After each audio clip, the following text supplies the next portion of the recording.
নতুন যেই গণঅভ্যুত্থান আসছে, আপনি বাংকারের ভিতরে ঢুকিয়ে সুড়ঙ্গ দিয়ে দিল্লিতে পালাতে পারবেন। নতুন গণ অভ্যুত্থানের হুঁশিয়ারি দিলেন জাগোপা সহসভাপতি রাশেদ প্রধান। তিনি দাবি করেছেন আসন্ন আন্দোলনে কোনো বাংকার বা সুড়ঙ্গ পথ দিয়ে পালানোর সুযোগ থাকবে।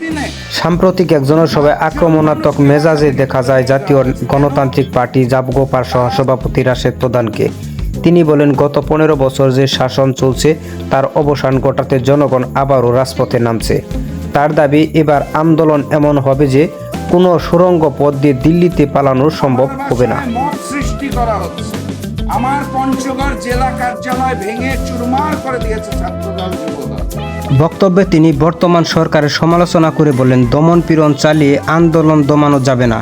তিনি ভারতের সাথে বর্তমান সরকারের সম্পর্কের দিকে ইঙ্গিত করে এই দিল্লি বক্তব্যটি করেন, যা রাজনৈতিক মহলে বেশ আলোচনার জন্ম দিয়েছে। দেশের চলমান অস্থির রাজনৈতিক পরিস্থিতিতে রাশেদ প্রধানের এই কড়া হুঁশিয়ারি নতুন কোনো মেরুকরণ তৈরি করে কিনা সেটা এখন দেখার বিষয়।